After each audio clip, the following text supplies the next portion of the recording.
mendapatkan bahasa-bahasa baru itu saya kira termasuk kreator ya, atau bahasa-bahasa baru. Jadi jangan bahasa lama. Misalnya kalau misalnya air mata buaya kan hal biasa ya, air mata buaya bisa orang bisa memahami air mata buaya seperti ini seperti itu. Tapi ketika air mata hujan misalnya, ada nggak sama mengenai air mata hujan seperti itu? Air mata tanah, air mata udara, air mata cinta, air mata luka, air mata seperti itu kan. Jadi ada bahasa-bahasa baru. Jadi cobalah menggabungkan dua kata saja.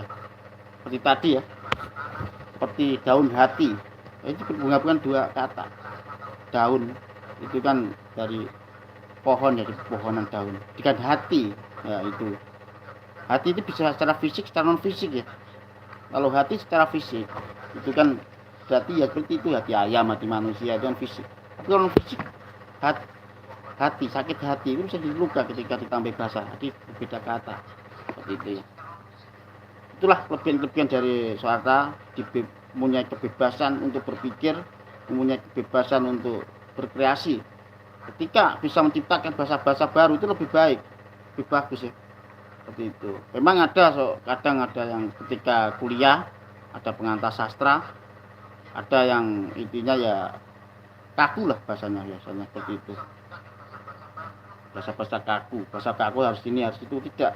Tapi kalau saya bahasa bebas saya kira ya. Karena saya mengatakan bahwa puisi atau sastra itu ketika tidak tahu artinya tapi bisa merasakan. Misalnya ada sastra Arab, sastra Jerman, ketika dibacakan atau ketika membaca tidak tahu artinya tapi bisa merasakan. Misalnya masa kebahagiaan seperti itu ya. Nah, seperti itu ya. Man ana walaupun nggak tahu artinya tapi bisa merasakan, oh ini ternyata. Itulah kelebihan lagu, kelebihan sastra seperti itu. Jadi walaupun tidak tahu artinya tapi bisa merasakan. Gitu. Beda dengan bahasa ilmiah. Saya benar-benar harus paham misalnya tentang cara membuat bibit unggul. Ya harus paham bibit unggul. Tidak hanya sebatas merasakan seperti itu. Tapi beda dengan bahasa sastra itu terasa. Cobalah membaca karya Khalil Gibran dengan karya Jalaluddin Rumi. Perbedaannya apa? Sama-sama ketuhanan, sama-sama ilahiyah. Kalau saya sendiri yang bacakan ya, namanya orang kan berbeda. Kalau Gibran itu saya rasakan di dalam tulisannya ada gereja-gereja seperti itu ya. Ada non muslim. Tapi kalau dalam ilahiyahnya seperti itu. Kalau membaca Jalaluddin Rumi itu ada ilahiyah seperti ketak dibawa ke masjid. Itu Islam ya. Seperti itu. Jadi perbedaannya seperti itu. Makanya ketika penulis barat dengan penulis timur, bedanya apa sih? Bedanya apa? Budaya ya.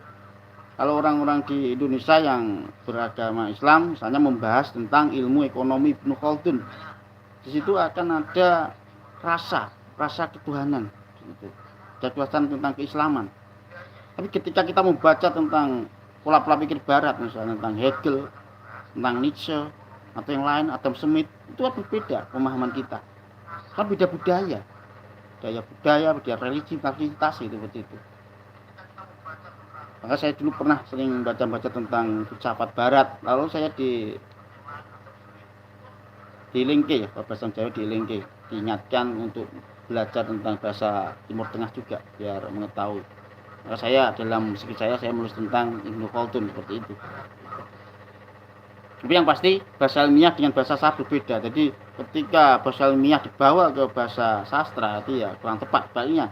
Ketika bahasa sastra dibawa ke ilmiah ya kurang tepat. Arti ada beberapa. Makanya filsafat itu bahasa induk untuk mengatur. Oh ini masuk estetika, ini masuk agama, ini masuk bahasa filsafat. Mengatur ya.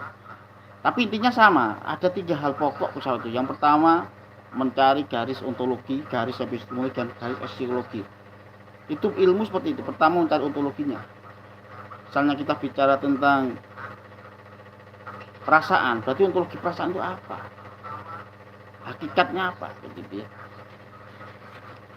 Kalau daun hati dibawa ke bahasa ilmiah ya lucu, nanti dosanya tertawa deh kalau kita belajar tentang itu. Coba kita ulang lagi ya tentang daun hati tadi ya. Daun hati.